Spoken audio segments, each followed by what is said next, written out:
This video sponsored by mode shopping app. நம்ம இந்த video எதை பற்றி பார்க்க போகிறோம்னா லாங் டிக் கேம் என்றால் என்ன மற்றும் அதன் வரலாற்றை பற்றி பார்க்கலாம். லாங் டிக் கேம் என்பது டேக் மற்றும் ஹாப்ஸ்காட்ச் கூறுகளை இணைக்கும் ஒரு பாரம்பரிய தெற்காசிய கள விளையாட்டு. இது முதலில் பாண்டியர் வம்சத்தின் போது விளையாடப்பட்டது. அந்த நேரத்தில் நோண்டி ஆட்டம் என்று அழைக்கப்பட்டது. ஆட்டத்தின் 4 இன்னிங்ஸ்களிலும் அணிகள் மாறி மாறி துரத்துதல், தாக்குதல் மற்றும் தற்காப்பு பாத்திரங்களை வகிக்கின்றன. துரத்தும் அணியின் வீரர்கள் ஒரு காலில் குதித்து ஒவ்வொரு இன்னிங்ஸின் 9 நிமிடங்களுக்குள் முடிந்தவரை பல தற்காப்பு வீரர்கள் டேக் செய்து புள்ளிகளை பெற முயற்சிப்பார்கள். இது மராத்தியர்களால் ஒரு மராத்தி நெறிமுறைகளை கொண்ட ஒரு விளையாட்டாக விவரிக்கப்பட்டது. லாங்டி,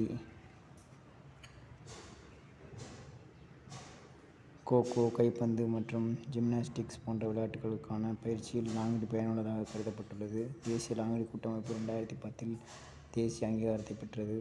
மகாராஷ்டிராவில் லாங்டி ஒரு பிரபலமான குழந்தை பருவ பொழுதுபோக்கு. இது அனைத்து விளையாட்டுகளின் அடித்தளமாக விவரிக்கப்படுகிறது. லாங்டி விளையாடுவது நிதி ரீதியாக பலனளிக்காது என்பதை இந்திய லாங்டி கூட்டமைப்பின் செயலாளர் சுரேஷ் காந்தி ஒப்புக்கொள்கிறார். பங்குதாரர்கள் தங்கள் சொந்த வளங்களிலிருந்து நிதியை ஏற்பாடு செய்ய வேண்டும். மும்பை பல்கலைக்கழகம் கல்லூரி மாவட்டத்தின் பெண் மாணவர்களுக்கு லாங்கியை அறிமுகப்படுத்தும் முதல் இந்திய பல்கலைக்கழகமாக இருக்கும். இதனால் பாரம்பரிய விளையாட்டை புத்துயிர் பெறுகிறது. அதனுடன் இணைக்கப்பட்ட 700 கல்லூரிகளில் 5 லட்சம் பெண் மாணவர்கள் பல்கலைக்கழகத்தின் படிக்கின்றனர். அகமதில் உள்ள CN வித்யா மந்திர் என்ற பள்ளி லாங்டி போன்ற பாரம்பரிய விளையாட்டுகளில் பங்கேற்பதை ஊக்குவிக்கிறது. ஏனெனில் இவை விளையாடுவதற்கு குறைந்த பணம் செலவாகும் மற்றும் மின்னணு ஊடகங்கள் மற்றும் விளையாட்டுகளுக்கு அடிமையான குழந்தைகளுக்கு மன ரீதியாகவும் உடல் ரீதியாகவும் புத்துணர்ச்சி அளிக்கின்றன. மகாராஷ்டிரா டைம்ஸில் மகேஷ் விசாரி எழுதியதன்படி, மும்பையில் மதச்சார்பற்ற மற்றும் கிறிஸ்துவ நிறுவனங்களால் நடத்தப்படும் ஆங்கில வழி பள்ளிகள் லாங்டி போன்ற பாரம்பரிய விளையாட்டுகளை புறக்கணிக்கின்றன. கிரிதா பாரதிய தேசத்தில் சௌஹான் ஆரோக்கியமான இளைஞர்களை உருவாக்குவதற்காக லாங்டி போன்ற பாரம்பரிய விளையாட்டுகளை மீண்டும் உயிர்ப்பிக்க இந்த அமைப்பு முயற்சிக்கும் என்று வலியுறுத்தியுள்ளார்.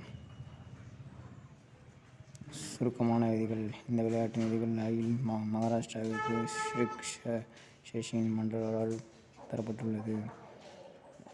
மைதானம் அதிகபட்சம் 18 மீட்டர் அளவு கொண்டது. முக்கிய விளையாட்டு பகுதி ஒவ்வொரு பக்கத்திலும் சுமார் 10 மீட்டர் சதுரமாக உள்ளது. இதுதான் லாங்டி பற்றிய வரலாறு. இந்த வீடியோ பார்த்த அனைவருக்கும் எனது மிக்க நன்றி.